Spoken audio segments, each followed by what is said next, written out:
आपण पहिल्यांदा पहिला प्रश्न घेऊया. फार चांगले आणि महत्वाचे प्रश्न उपस्थित होत आहे. त्याबद्दल आनंद व्यक्त करतो आणि नेहमीप्रमाणे प्रश्नकर्त्यांचं स्वागत करतो, की तुम्ही असे प्रश्न विचारता. याचा अर्थ संविधान पारायणामधून काहीतरी वैचारिक चर्याचरण हे महाराष्ट्राच्या जनतेमध्ये आपापल्या प्रत्येकाच्या बुद्धी सामर्थ्यानुसार सुरू झालेलं आहे आणि ही अतिशय सकारात्मक बाब आहे.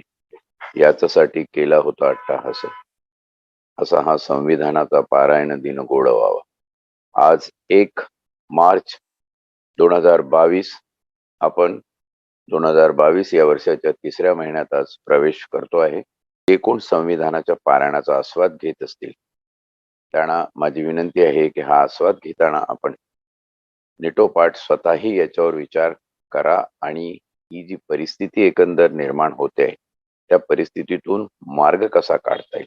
संविधान पारायणाची मुख्य उद्देशिका ही आहे की आपल्याकडे प्रश्न आहेत, संविधानामध्ये तरतूद काय आहे, त्या तरतुदीचा वापर करून आपण समाजाचे सद्यस्थितीत असलेले प्रश्न कितपत सोडवू शकतो आणि ते सोडवू शकत नसू तर त्यासाठी आपण काय केलं पाहिजे.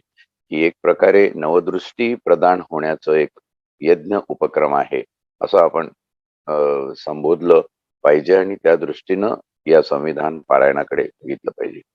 काही प्रश्नकर्ते फोनवर बोलताना नाराज होतात की सर हा प्रश्न तुम्ही घेत नाही किंवा ह्या प्रश्नावर तुम्ही बोलत नाही. तर असं आजपर्यंत तरी कधी झालेलं नाही की आपण कुठलाही प्रश्न त्याचा आढावा घेतला नसेल. मग तो संविधानाच्या चौकटीतला असो, संविधानाच्या बाहेरचा असो, समाजातल्या विषमतावादी तत्वांचा असो, समतावादी तत्वांचा असो, आपण हे सगळे प्रश्न घेत आलेलो आहोत आणि इथूनही पुढे आपण घेत राहू. प्रश्न विचारण्याची मुभा आहे, तुम्ही विचारा.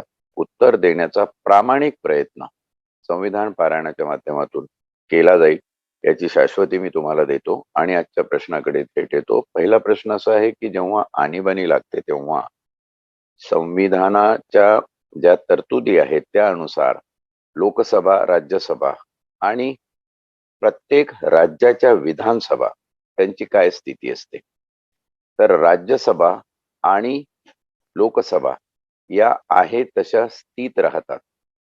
एखाद्या वेळी अशी शक्यता निर्माण होते की लोकसभा ही डिझॉल्व्ह होऊ शकते. 353 मध्ये आपण बघितलं, पण राज्यसभा ही कधीही डिझॉल्व्ह होत नाही, कारण ते कायमस्वरूपी संविधानात प्रावधानित केलेलं सभागृह आहे देशाचं आणि सगळ्या देशाचा कारभार जर अशा आपत्कालीन स्थितीमध्ये कोणी बघणार असेल तर ती राज्यसभा सरतेशेवटी बघत असते. कारण लोकसभा जर विसर्जित झाली तर राज्यसभा हे एकमात्र सभागृह शिल्लक राहतं आणि त्या सभागृहाचा अधिपती जो आहे तो उपराष्ट्रपती अध्यक्ष असतो आणि उपराष्ट्रपतीच्या वरती राष्ट्रपती असतो. आणीबाणीच्या परिस्थितीमध्ये सगळे अधिकार हे राष्ट्रपतीकडे एकवटले जातात, म्हणजेच केंद्रीय मंत्रिमंडळाकडे, म्हणजेच पंतप्रधानाकडे एकवटले जातात. आणि 1975च्या आणीबाणीचा अनुभव आपण गाठीशी ठेवून जर त्याचा संविधानिक आणि वैधानिक दोन्ही पद्धतीने विचार केला तर आपल्या असं लक्षात येईल की हम करे सो कायदा अशी जी एक हाकाटी पंतप्रधान ऑफिस मधली असते त्या हाकाटीचा जास्त बोलबाला या काळामध्ये होत असतो. लोकसभा सहसा विसर्जित होत नाही, पण लोकसभेमध्ये जर जास्त गदारोळ होत असला तर लोकसभा ही विसर्जित केली जाऊ शकते. हे आणीबाणीमध्ये घडतं. 352 मध्ये आपण बघितलं की त्या ठिकाणी एक संसदीय कायदेमंडळ जे पूर्ण आणीबाणीच्या काळामध्ये कार्यरत असतं, त्या संसदीय कायदेमंडळाचं जे धोरण आहे त्या धोरणाप्रमाणेच राज्याच्या विधानमंडळाने कायदे निर्माण करायचे आहे, किंबहुना संसदीय कायदेमंडळाने निर्माण केलेले कायदे राज्याच्या विधानमंडळाने त्यांच्या राज्यामध्ये अंमलबजावणी करण्यासाठी नियमावली तयार करून अंमलबजावणी करायची आहे. म्हणजे आणीबाणीच्या परिस्थितीत राज्याची विधानमंडळ ही बरखास्त होत नाहीत. तिसरा प्रकार 355 मध्ये आपण जो बघितला की काही भागामध्ये, भारताच्या काही भागांमध्ये जर आणीबाणी लागू करायची वेळ आली, जसं आपण जम्मू काश्मीरचा प्रश्न बघतो किंवा आसाम प्रश्न बघतो, घुसखोरांचे काही प्रश्न आहेत, नागालँड, त्रिपुरा या ठिकाणी असलेली बंडाळी आहे, सशस्त्र बंड आहेत, या सगळ्याचा विचार बघतो तर तिथे आणीबाणी ही परिस्थिती राष्ट्रपती राजवट नव्हे. राष्ट्रपती राजवट आज आपण 356 अनुच्छेदामध्ये बघणार आहोत. राष्ट्रपती राजवट आणि आणीबाणी हा समसदृश्य दिसणारा जो एक कायद्याचा भाग आहे, तो जरी एकच असला तरी त्याच्यामध्ये विविधांगी असे फरक आहे.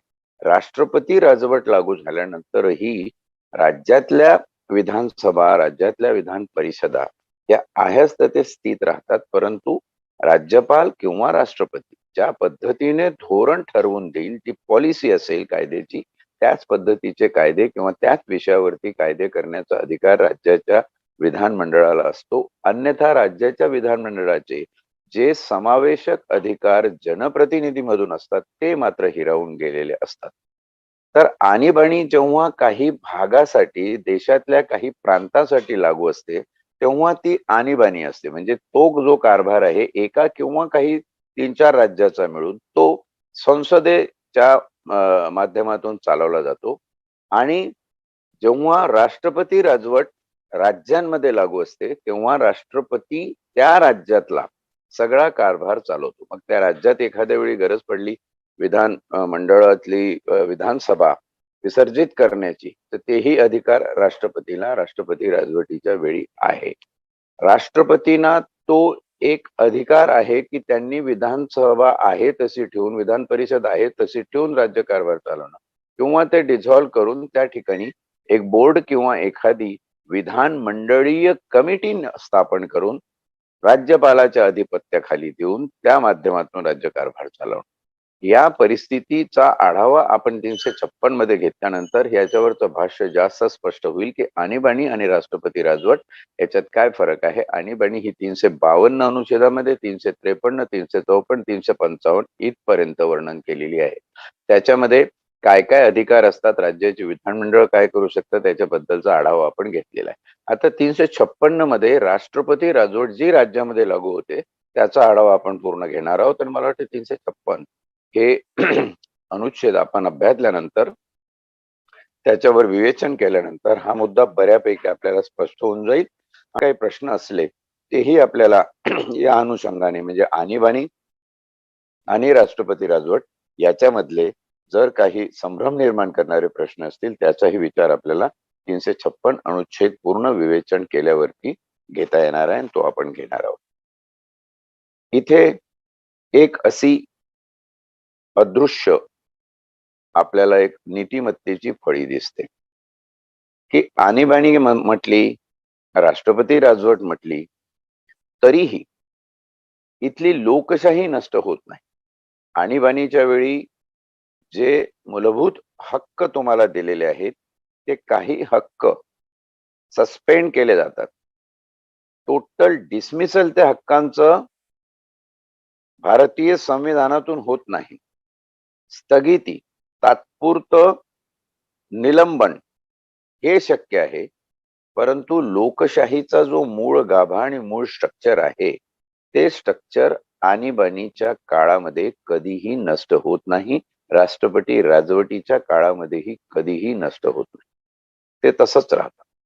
21 आणि 19 हे 2 अनुच्छेद जर अपवाद ठेवले तर बाकीच्या अनुच्छेदांवर गदा येऊ शकते, परंतु या अनुच्छेदांवर गदा येऊ शकत नाही. त्याच्यावर नियंत्रण येतात, निर्बंध लावले जातात की तुम्ही बोलायचं, परंतु ते कोणाला अपमानजनक असेल, कोणाला त्रास होणार असेल असं तुम्ही बोलू शकत नाही. यावरती कायदेशीर ऍक्शन घेण्याचे अधिकार हे संसदेने पारित केलेल्या कायद्याप्रमाणे राज्याच्या विधानमंडळाला व केंद्र शासनाला येतात. जेव्हा आपण बघितलं की 354 मध्ये केंद्राला राज्यामध्ये वेगळे अधिकार प्राधिकारित करून देण्याचा अधिकार सुद्धा आणीबाणीच्या काळामध्ये असतो. म्हणजे त्या काळामध्ये सगळा कारभार जो आहे तो संसदीय कायद्यानुसार केंद्र सरकार देशाचा चालवतं आणि राष्ट्रपती राजवट एखाद्या राज्यात लागू झाली तर राष्ट्रपती राजवटीचा जो काही कारभार असेल तो राज्यपालाच्या मार्फत राष्ट्रपती त्यांनी दिलेल्या धोरणा आदेशाप्रमाणे चालतो. महत्वाचं या दोन्ही संदर्भामध्ये आणीबाणी आणि राष्ट्रपती राजवट याच्यामध्ये एक संदर्भ लक्षात घ्या की संविधानिक लोकशाही ही कधीही थांबत नाही, कधीही नष्ट होत नाही. अशा प्रकारच्या संविधानिक प्रोव्हिजन्स या आहे. काय झालेलं, एखादी तात्पुरती सिच्युएशन निर्माण झाली, तिला हँडल करण्यासाठी म्हणून अपवादात्मक परिस्थितीमध्ये आणीबाणीच्या अनुच्छेदांचा, त्यांच्या कलमांचा विचार केलेला आहे. एखाद्या राज्यामध्ये अशांतता आणि अनागोंदी माजली तर त्या ठिकाणी आपल्याला राज्यामध्ये सुशांतता प्रस्थापित करण्यासाठी राष्ट्रपती राजवटीची तरतूद संविधानामध्ये झालेली आहे. पण तिसरा जो आजचा प्रश्न आहे ही दोन प्रश्न झाली की आणीबाणीच्या काळामध्ये राज्याचे विधानमंडळ काय होतं त्याचं उत्तर मिळालं, त्यानंतर राष्ट्रपती राजवटीमध्ये काय आहे त्याचं उत्तर आपण थोडक्यात घेतलं मुद्दाम, कारण हा अनुच्छेद वाचल्यानंतर आपण ते विस्ताराने घेणार आहोत. हे दोन प्रश्न झाल्यानंतर तिसरा जो आता महत्वाचा प्रश्न आहे, जो या दोन्ही प्रश्नाच्या अनुषंगाने आपलं उत्तर देऊ शकतो, ते असं आहे की आणीबाणी किंवा राष्ट्रपती राजवट याच्या आडून जर तुम्हाला पक्षीय राजकारण करायचं असेल तर तिथे ओशाळली नीतिमत्ता, संविधानातली नीतिमत्ता इथे ओशाळली. आणि संविधानातली नीतिमत्ता जेव्हा संपते तेव्हा एक विचित्र प्रकारची अनागोंदी, एक फार वेगळ्या प्रकारची अराजकमय परिस्थिती आपण देशामध्ये, राज्यामध्ये आणि एकंदर भारतीय समाजामध्ये निर्माण करतो.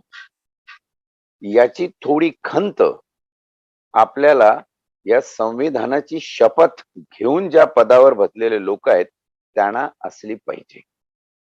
संविधान हा प्रमाण ग्रंथ भारताचा जेव्हा आपण म्हणतो, हा कायद्याचा पाईक, कायदे निर्माण करणारा एक मानदंड आपण म्हणतो, तर त्या संविधानाची अवहेलना आपणच करावी, त्या संविधानामध्ये राहूनच आपण पदावर आरूढ व्हावं, त्या पदाचा अपमान नव्हे संविधानाचा धडधडीत अपमान करावा, यासारखी याला काय वृत्ती म्हणणार की स्वतःची किळस वाटावी, अशा प्रकारची ही अश्लील अश्लाघ्य अशी घाणेरडी वृत्ती आहे. आणि ही वृत्ती काही विषमतावादी तत्वांनी जोपासली आहे. याची सुरुवात नुसतं वृत्ती, काही लोक वगैरे अशी नाहीये. याची सुरुवातच मुळात अशी आहे की हे लोक मुळातच समतावादी नाही. यांना चातुर्वर्ण पुरस्कृत जात व्यवस्था निर्माण केलेली यांच्या बापसाद्यांनी तीच राहावी, अशा प्रकारची जी विषमतावादी दृष्टी, एक विषारी दृष्टी जी यांची आहे, त्या दृष्टीचा हा परिणाम आहे. पहिला परिणाम काय आहे की घटनेमध्ये, संविधानामध्ये समता सांगितलेली आहे ना, मग चला संविधानाचाच वापर करूया. जिस थाली में खाना खा रहे उसी थाली में छेद कर रहे, अशी ही वृत्ती आहे. दांभिक आणि पाखंड याला कशाला म्हणतात हे शब्दच मुळात का निर्माण झाले असतील साहित्यामध्ये आणि बोली भाषेमध्ये ते समजत. पाखंड, दांभिक, दाखवायचं एक करायचंय, दाखवताना संविधानाची शपथ घ्यायची, दाखवताना संविधान आमचं प्रमाण आहे सांगायचं, दाखवताना समतावादी आम्ही आहोत त्याचा बोलबाला करायचा, पण करायचं नेमकं त्याच्या विरुद्ध. आणि हे करण्यासाठी तुम्हाला वेगवेगळ्या स्तरावर कट सम्राट झालेले दिसतात. त्यांचा एक कट असतो, कारण हे सरळ साधेपणाने यांना करता येणार नाही. लोकांना त्याच वेळी मूर्ख बनवून, त्यांच्या भावनांना हात घालून, धर्म असेल, अजून प्रांतिक भावना असतील, एखाद्या महापुरुषाच्या बाबतीतल्या भावना असतील, अशाला हात घालून एक प्रकारचं मानसिक सावट त्यांच्यावर आणायचं असतं. आणि त्या सावटाच्या अंतर्गत काळोखामध्ये ह्यांना आपले हे अश्लील अश्लाघ्य कारभार करायचे असतात. आणि म्हणून हे कट सम्राट आहे. कट केल्याशिवाय यांची ही वृत्ती सफल होऊ शकत नाही. कटकार असतात. यांना तलवार घेऊन छत्रपतीच्या मावळ्यांमध्ये सामील होऊन तुम्ही एखादं युद्ध लढा किंवा जा तिथे. रशियाच्या याच्यावरती आता रशिया आणि युक्रेनचं जे युद्ध चालू आहे त्याच्यामध्ये हे कधी जाणार, हे मागेच राहतील. किंबहुना ज्या आमच्या सैनिकांच्या शवपेट्या ज्या खेड्यात येतात, ज्या शहरात येतात, जिथे कुठे शवपेट्या येत असतील ती ठिकाणं बघा, ती गोरगरीब बहुजनांची आहे, ती अभिजनांची नाहीये. तिथं नाहीयेत. या देशातले धनदांडगे, या देशातले उद्योगपती, या देशातले मातब्बर राजकारणी यांच्या घरातली मुलं या सगळ्या याच्यामध्ये नाहीये. कारण तो ठेका हा बहुजनांनी घेतलेला आहे, इतरांनी घेतलेला आहे. मग यांच्यातली जी लोक असतील ती अशा प्रकारे भावनिक दृष्ट्या बळी पडली की मग यांची कटकारस्थानी वृत्ती सुरू होते.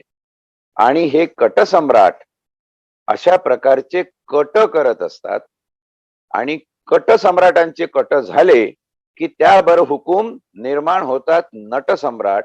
ते तशा प्रकारची ऍक्टिंग करतात आणि वेळोवेळी त्यांचे विषारी फुटकार जे आहेत ते या समाजामध्ये टाकून एक संभ्रमाचं, विषमतेचं, अराजकमयतेचं, अस्थिरतेचं वातावरण निर्माण करण्याचा प्रयत्न करत असतात. याहून मोठी शिवी भारतीय संविधानाची होऊ शकत नाही. राज्यपाल भगतसिंह कोश्यारी यांनी औरंगाबादला केलेलं वक्तव्य निरतिशय आक्षेपार्ह, त्याची गांभीर्याने दखल घ्यावी असंच आहे आणि त्याचा निषेध सर्व थरातून होत आहे. या लोकांना त्या निषेधाची काही पडलेली नसते. एखादा संवेदनशील माणूस असता की चला बोलण्याच्या ओघात का असेना किंवा काही का असेना एक ऐतिहासिक मोठी चूक आपल्या हातून घडत आहे याचं भान ठेवून राजीनामा देऊन मोकळा झाला असता. पण निर्लज्जम सदा सुखी यांना एक शिकवण्यात आलेलं असतं की तुम्हाला सुखी राहायचं असेल आयुष्यभर तर निर्लज्ज असलं पाहिजे.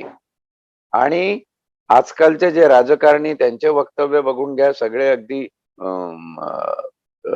जे काही रोज टीव्ही माध्यम त्याच्यामध्ये तुम्हाला दिसतात त्या सगळ्याची नावं घेण्याची काही गरज नाही, सगळ्या जनतेला सगळं माहित आहे. यांना कसलीही चाड नाही, कसलीही खंत नाही, कसलीही लज्जा नाही.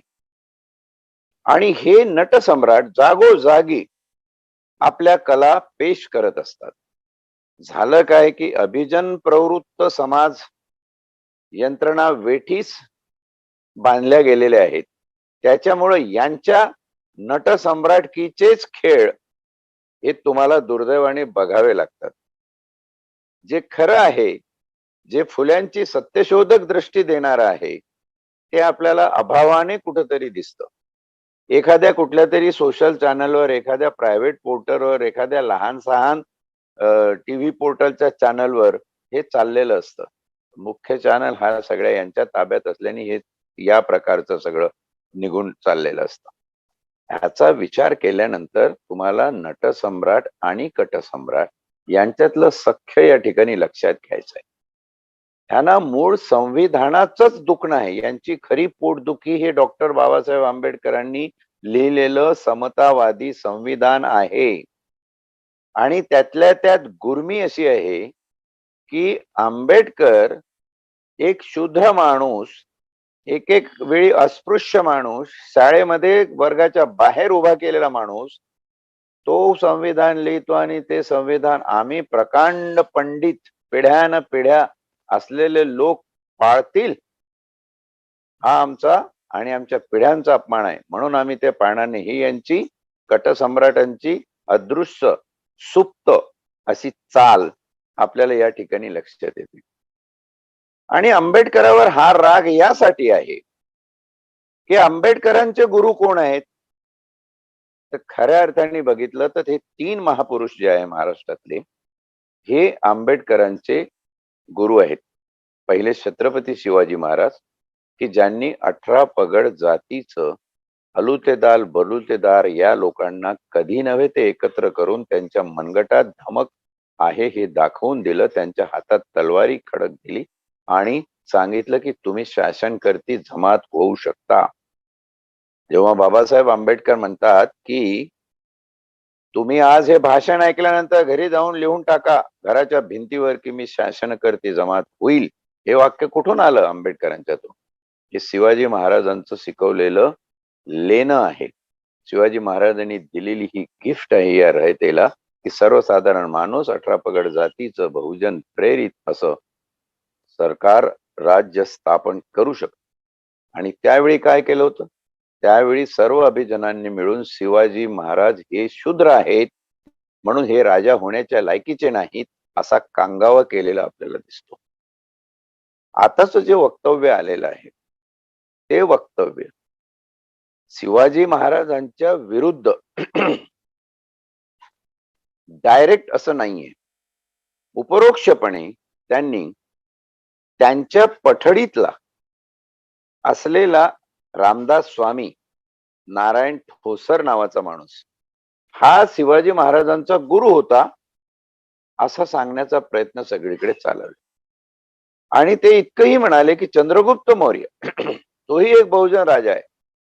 चंद्रगुप्त मौर्य हे चाणक्य नसते तर चंद्रगुप्त मौर्यचं काय झालं असतं. म्हणजे चाणक्य या अभिजनाला बहुजनांचा गुरु, आम्ही कसे असलो काही असलो तरी गुरु. आता याच्यावर रास इंग्रजांच्या झोळीत जाऊन पडला आणि 1818 भगवा खाली उतरला गेला आणि काळ्या रंगाचा ब्लॅक ड्यूक हा सगळ्यांच्या मानेवर वरती चढला. हा इतिहास विसरता येण्यासारखा आहे का?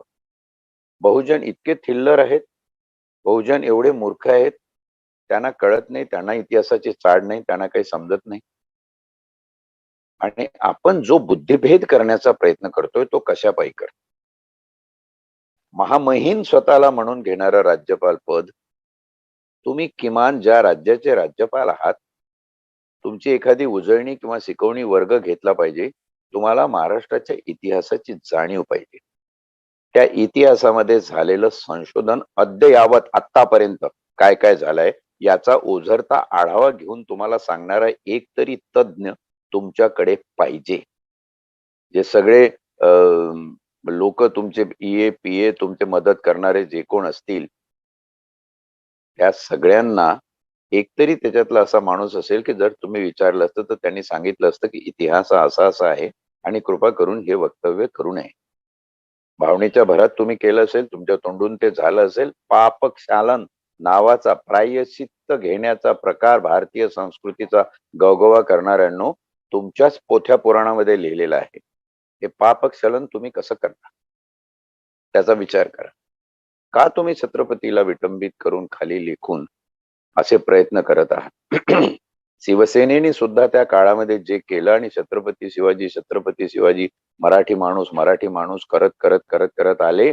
त्यानंतर 1993 जशा दंगली झाल्या, बाबरी पडली, त्याच्यानंतर मराठी माणसाचं पदर सोडला, छत्रपतीचा धरून ठेवला आणि स्वतः सोयीस्करपणे हिंदुत्वाकडे गेले. आणि ती एकमात्र नादी होती की बीजेपी आणि शिवसेना ही राजकीय दृष्ट्या एकत्र आली. आता ठिणग्या पडल्या असतील, त्या ठिणग्या अर्थकारणासाठी, लोभासाठी, राजकीय स्वार्थासाठी पडलेल्या आहे, रयतेच्या समाजाच्या कल्याणासाठी पडलेल्या नाही. आणि अजूनही तुम्ही बघाल तर मुंबईच्या सेना भवनामध्ये छत्रपतीचा पुतळा खाली आणि त्याच्या वरती बाळासाहेब ठाकरेंचं पोस्टर, असा जो तुम्ही प्रघात करताना कुठेतरी हा बुद्धिभेद करत असता. हा बुद्धिभेद करायचं तुम्ही थांबवा. हिंदुत्व आहे, आम्हालाही कळतं हिंदुत्व काय आहे. आम्ही आमच्या जेव्हापासूनच्या असतील तेव्हापासूनच्या ज्ञात पिढ्याचे हिंदूच आहोत. पण तुमचं हिंदुत्व हे बोचरं हिंदुत्व आहे, तुमचं हिंदुत्व हे विषमतावादी हिंदुत्व आहे. आमचं हिंदुत्व छत्रपती शिवरायाचं हिंदुत्व हे समतावादी 18 पगड लोकांचं हिंदुत्व होतं. ते हिंदुत्व तुमच्या हिंदुत्वाच्या डेफिनेशन मध्ये बसत नाही. तुम्ही नाव हिंदुत्वाचंच घेता आणि बदनाम हिंदूंनाच करता. हिंदूचीच दैवत तुम्ही बदनाम करता. तुमच्या राज्यातल्या धुसफुसी असतील ते ठीक आहे. ठाकरे विरुद्ध फडणवीस तुमचा आल्या दिवशी शिवसेना विरुद्ध बीजेपी काय चालत असेल तो तुमचा राजकीय खेळ चालू द्या, काही घेणं देणं नाही आम्हाला त्याच्यात. आम्हाला माहिती आहे कोणी इथे परमानंट नाही. एक जे कोणी केलं त्याचा बोंबरँग दुसऱ्या दिवशी येतोच. काळ हा कोणालाही क्षमा करत नाही, तशी तो तुम्हालाही तुमच्या पापाची क्षमा करणार नाही. परंतु आपण ऐतिहासिक मूल्य आणि ऐतिहासिक मानदंड, ऐतिहासिक महापुरुष त्यांच्या विरुद्ध जेव्हा त्यांचं अवमूल्यन करणारी वक्तव्य करतो, तेही संविधानिक पदावर असताना आपण अवमूल्यन करतो, त्याच्या मागचा तुमचा हिडन अजेंडा काय आहे तो उलगडून दाखवण्याचा या संविधानाच्या पारायणामध्ये माझा प्रयत्न आहे. आणि हा प्रयत्न संविधानाच्या पारायणामध्ये मी करत नसेल तर मी सुद्धा संविधानाच्या पारायणाला न्याय देत नाही, कारण हा संविधानिकच विषय आहे. आज अशा प्रकारचं वक्तव्य जर साध्या एखाद्या पोलीसवाल्यांनी, साध्या एखाद्या महसूल खात्यातल्या माणसांनी केलं त्याच्यावर ताबडतोब ऍक्शन होते. राज्यपाल महोदय तुमच्यावर काय ऍक्शन झाली? तुम्ही इतिहासाचा पूर्ण आढावा न घेता विषमतावादी जनप्रक्षोभक वक्तव्य केलेलं आहे. हे निर्विवाद स्पष्ट आहे. स्वतःच्या हातामध्ये तराजू घ्या. राष्ट्रपती आणि राज्यपाल यांच्याकडे तीनही पॉवर्स एकवटले आहेत. तुमच्याकडे लेजिस्लेटिव्ह पॉवर्स आहे, कायदे मंडळीय अधिकार आहेत. तुमच्याकडे एक्झिक्युटिव्ह पॉवर आहे, तुमच्याकडे कार्यकारी मंडळाचे सगळे अधिकार आहे आणि तुम्ही स्वतः तुमच्याकडे न्यायिक अधिकार सुद्धा आहेत, जे तुम्हाला या संविधानाने दिले आहे. संविधानाचे उपकार माना तुम्ही, की संविधानाने हे अधिकार तुम्हाला त्या पदासाठी दिलेले आहेत. त्या तिन्ही अधिकाराचा वापर करून आज वेळ आलेली आहे की तुम्ही स्वतःला स्वतः कसं दंडित करता, कसं शिक्षित करता.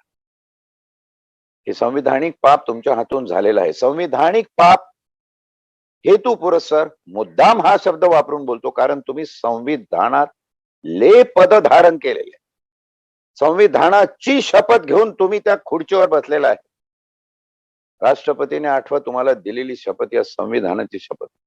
त्याच्यात काय काय तुम्ही वाक्य बोलला होता ते एक एक वाक्य आठवा. आज तुम्ही विषमतावादी वक्तव्य या महाराष्ट्रात करून संपूर्ण रयतेमध्ये संभ्रमाचं वातावरण निर्माण करून अराजकमय परिस्थिती राज्यामध्ये कशी निर्माण होईल याचा अजेंडा सुरू केलेला आहे. हा अजेंडा तुम्हाला सांगितलेल्या कटसम्राटांनी तुम्हाला नटसम्राट करून तुमच्या हातून करून घेतलेला आहे. याच्यातून होईल काय? खूप मोठं चर्याचर्वण बरचसं काही ऐतिहासिक आहे, ज्याच्यात इतिहास संशोधकांनी पुस्तकं लिहिलेली आहे. हा खरं तर सुनिश्चित करणारा विजयी पायंडा महात्मा फुल्यांचा आहे आणि म्हणून आंबेडकरांच्या ठाई छत्रपती नंतर दुसरे कोण गुरु असतील तर ते महात्मा फुले आहे, की शिक्षण. ज्यांनी शिक्षणाचा पाया टाकला. Salvation of India lies in education and education only या मथळ्याचं भाषण हंटर कमिशन समोर 1882 साली करणारे महात्मा फुले आठवा. त्यांनी टाकलेला हा शिक्षणाचा पाया आहे, जो आंबेडकरांनी संविधानामध्ये रूढ केला. या शिक्षणामुळे काय झालं? बहुजन समाजातले लोक शिकायला लागले, विचार करायला लागले आणि त्या विचारावरून त्यांना सत्य शोधक दृष्टी प्राप्त झाली. आणि मग 1646 आणि 1630 हा कालखंड अभ्यासला असता कुठेच दिसत नाही की शिवाजी महाराजांच्या आयुष्यामध्ये रामदास स्वामी आहेत. रामदास स्वामीचं कार्य समाजामध्ये ब्रह्मतेज किंवा काही त्यांचे जे तत्वज्ञान असतील ते रुजवण्यापुरतं असेलही, पण ही भेट आहे कुठे? तोरणा जेव्हा पहिल्यांदा महाराजांनी ताब्यात घेतला तेव्हा हे कुठे होते? ते 1646 वर्ष आहे. तोपर्यंत यांचा कुठेच तुम्हाला बोलबाला दिसत. व्यक्तिगत आयुष्यावर ताशेरे ओढण्याचं आपण इथे टाळूया प्रकर्षाने, कारण कोणीतरी नीच पातळीला जातं म्हणून आपणही त्या पातळीला गेलं पाहिजे याची आवश्यकता नाहीये. आपण आपली पातळी मेंटेन ठेवूनच याचं उत्तर देऊ शकतो. म्हणून रामदासांच्या व्यक्तिगत आयुष्यामध्ये न झाकता आपण एवढं जरी इतिहासाने एक विरुद्ध सिद्ध झालेलं आपल्या नजरेखाली घातलं की यांची कधीही भेट झालेली नाही, मग हे गुरु कसे?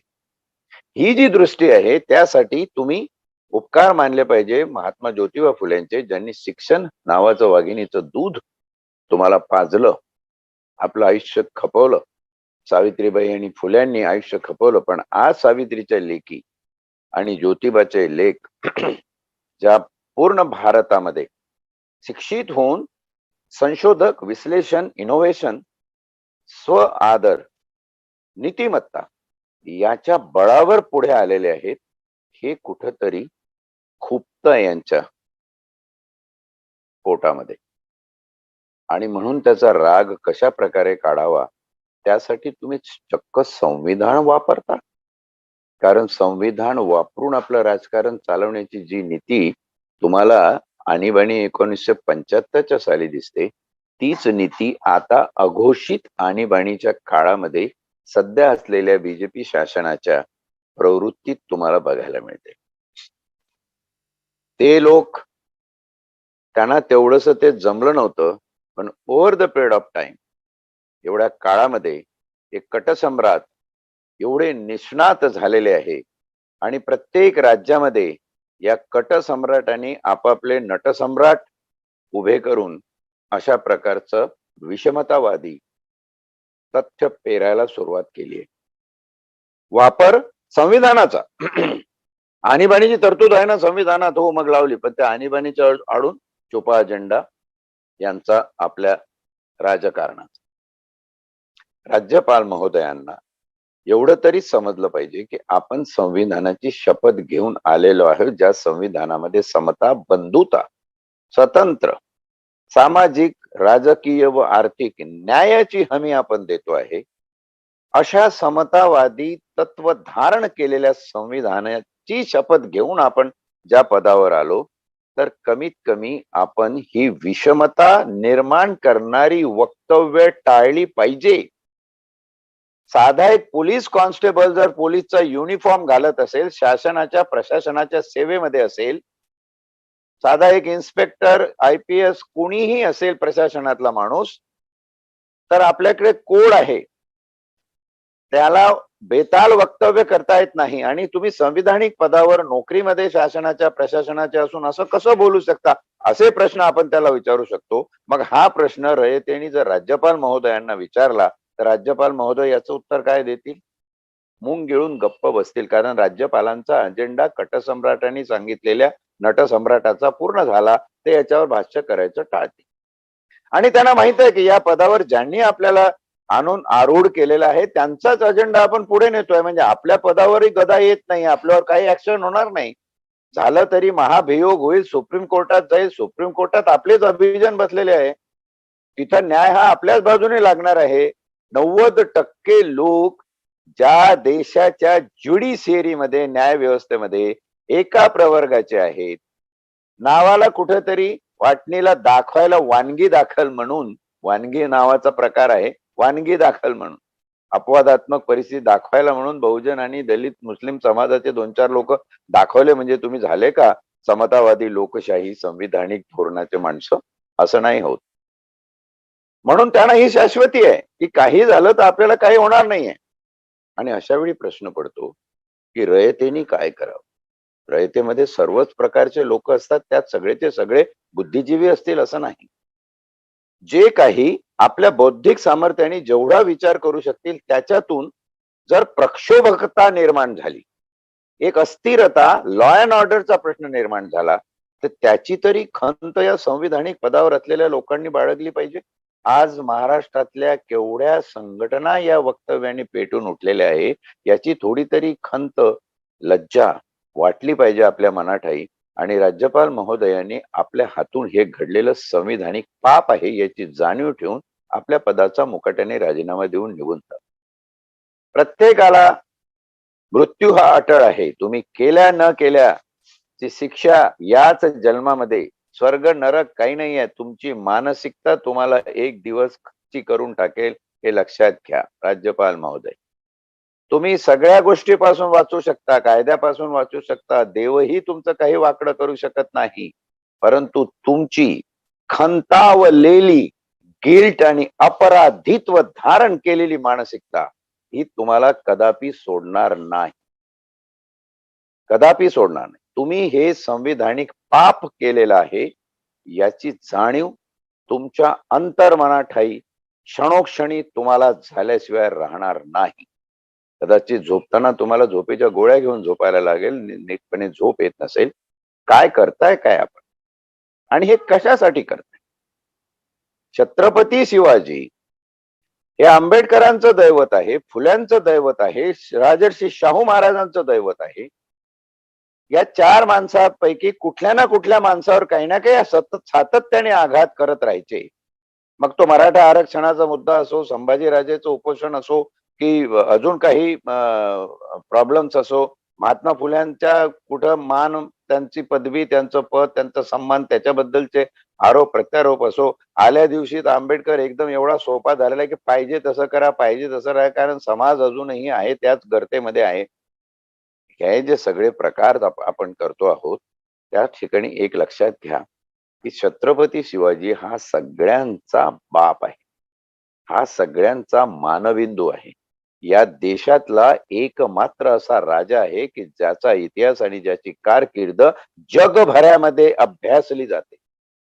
व्हिएतनाम सारखा देश अमेरिकेसारख्या महासत्तेवर जेव्हा विजय मिळवतो. अमेरिका घुटणे टेकते व्हिएतनाम समोर. व्हिएतनामला विचारल्यानंतर त्यांनी सांगितलेलं की छत्रपती शिवाजी महाराजांचा गनिमी कावा हा आम्ही आमच्या युद्ध नीतीमध्ये वापरलेला आहे. एवढा प्रकांड कीर्तिमान राजा, तुम्ही कुठेतरी कोण गोसावी होता, तो नसता तर त्याला कोणी बघितलं नसतं असं वगैरे बोलणं म्हणजे स्वतःच्या तोंडून छितू करून घेण्यासारखं आहे. आपण आपलीच निर्भत्सना स्वतः करतोय. आपण महाराष्ट्राचे राज्यपाल आहोत. महाराष्ट्राचं छत्रपती शिवाजी दैवत आहे. केवळ महाराष्ट्राचंच नव्हे तर ज्या काळामध्ये एकही माईचा लेख असा शिल्लक नव्हता की ज्याच्यामध्ये विजुगिषु वृत्ती होती. ती विजुगिषु वृत्ती त्या काळामध्ये 17व्या शतकामध्ये भारताच्या तरुणांसमोर ठेवणारा एकमेव आदर्श ते म्हणजे छत्रपती शिवाजी. आणि म्हणून शशी थरूर आपल्या पुस्तकामध्ये इतिहासाच्या लिहिताना सांगतात की जर मुघल साम्राज्य नष्ट होऊन या ठिकाणी जर एक क्षत्रिय साम्राज्य कोणाचं निर्माण झालं असतं तर ते मराठ्यांचं झालं असतं. ही छत्रपतींची महती आहे. पेशवाईची कीड लागल्यानंतर छत्रपतीच्या साम्राज्याचा ऱ्हास झाला. समाजामध्ये अस्थिरता निर्माण. जे तरुण आहेत ते एक वेगळ्या प्रकारे भावनिक फ्लो मध्ये निघून जातील. ज्या तरुणांसमोर आज बेरोजगारी, शिक्षण आणि एमपीएससी युपीएससी सारखे प्रश्न आवासून बसलेले आहे, आरक्षणाचा प्रश्न बसलेला आहे, तो सोडवण्याकडे तुमची बुद्धी नाही. तुम्हाला हा बहुजनांचा बुद्धिभेद, भावनिक भेद करायचा आहे, त्यासाठी तुम्ही हे सगळं वापरत आहात. यातून जर झालं नाराजकमय परिस्थिती निर्माण झाली, दंगली उद्या पेटल्या तर ती जबाबदारी कोणाची? ही जबाबदारी संविधानिक पदावर असलेल्या माणसांनी स्वतःची ओळखावी. मग त्यातून इप्सित काय होणार तर 356 अनुच्छेद जो आज चर्चेचा विषय आहे संविधान पारायणामध्ये, याचा आधार घेऊन तुम्ही निर्माण केलेली चुकीची परिस्थिती तुमच्या राजकीय फायद्यासाठी कशी वापरून घेता येईल त्याचा विचार करून तुम्ही महाराष्ट्रात राष्ट्रपती राजवट लागू करणार. एवढी पाप एका गठ्ठ्यात एका वेळी जनता एवढी मूर्ख आहे. महाराष्ट्राच्या जनतेला इतकंही समजत नाही की हे जे तुमचे नटसम्राट वर्सेस वाया कटसम्राट हे चाललेले प्रयोग आम्हाला कळत नाहीत. आणि म्हणून याच्यावर संविधानिक दृष्टीनं आक्षेप घेतला गेला पाहिजे. जो आज संविधानिक पारायणाच्या माध्यमातून मी माझा आक्षेप नोंदवतो. राज्यपाल महोदय, तुम्ही चुकलात. तुम्ही संविधानाच्या पदावर असताना समाजाचा ऐतिहासिक वारसा न जाणता, त्याचं खरं मूल्यमापन न करता, केवळ एका राजकीय पक्षाच्या तकलादू हितासाठी रयतेच्या भावनेशी खेळ करत आहात. जर हाच खेळ एखाद्या साध्या माणसाने केला असता, त्याच्या हातून असं काही लिखाण किंवा असं वक्तव्य त्याच्या वाणीतून बाहेर आलं असतं तर त्याला खितपत जेलमध्ये पडावं लागलं. कित्येक अशी उदाहरणं आहेत. पण तुम्हाला सगळ्या प्रकारच्या मुभा आहे हे जे एक वाटतं ना, त्या काळामध्ये असं वाटायचं मुघल साम्राज्याला की आम्हाला कोणी काही करू शकत नाही. एकंदर पूर्ण जगातल्या मालमत्तेच्या 37% मालमत्ता ज्या साम्राज्याकडे आहे असं मुघल साम्राज्याना फार मोठा अभिमान आला होता की आमचं कोणीही काही वाकडं करू शकत नाही. काही बोला, कसे वागा, कुठलीही मंदिरं तोडा, कुठेही उत्पात करा, कुठेही झिजिया कर लावा. पण काळाने त्याला धडा शिकवला, त्याचा बुमरँग आला. छत्रपती शिवरायाच्या माध्यमातून बुमरँग आला आणि पातशाह स्वतःला म्हणून घेणारा औरंगजेब दौलताबादच्या एका मुठभर मातीमध्ये जप्त झाला. हा बुमरँग येतो. पेशवाई आली, त्याचाही बुमरँग आला. भीमा कोरेगाव तुम्हाला दिसतं. इंग्रज आले, त्याचाही बुमरँग आला. तिकडे दुसरं महायुद्ध पेटलं, हिटलर आला, त्याचाही बुमरँग आला. तुम्ही आलात, त्याच्या आधी आणीबाणी 1975 साली आली. इंदिरा गांधींनी त्यावेळी जे करायचं ते केलं, पण बुमरँग चुकला नाही. भारताची जनता, छत्रपतीची महाराष्ट्रातली रयत मानसिक आणि बौद्धिक दृष्ट्या जिवंत आहे, हे लक्षात घ्या. आणि म्हणून 2014 पासून तुम्ही हे जे एक सत्रीपणा चालवलेला आहे, की राज्यात कुठेही आपली माणसं पेरायची, कटसम्राटांनी कट करायचे, नटसम्राटांनी ऍक्शन करायची आणि तिथून राज्य उलथी पाडून त्या ठिकाणी राष्ट्रपती राजवट आणायची. एक धिकार हिंदू राष्ट्र आम्ही महाराष्ट्राचं निर्माण करतो म्हणणाऱ्यांना लाज वाटायला पाहिजे. हिंदू दैवत छत्रपतीचा अशा प्रकारे अवमूल्यन करून अपमान तुम्ही करताय. तुमचं हिंदू राष्ट्राचं स्वप्न हा महाराष्ट्र कधीच पूर्ण होऊ देणार. हा पुरोगामी महाराष्ट्र आहे. राज्यकर्ते आणि बाकीचे कोण तोंडाळ नेते असतील ते सोडून द्या. त्यांच्या पिढ्यात तेच झालेलं आहे, त्याच पिढ्या पुढे करत राहतील. हे जाऊन द्या.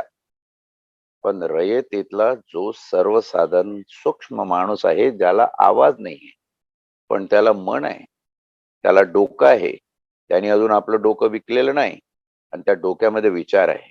ते विचार कधीतरी पुनश्च जन्म घेतील, पुनर्अंकुरित होतील आणि या ठिकाणचं छत्रपतीचं जे अमृततुल्य मार्दव आहे ते कधीही नष्ट होणार नाही.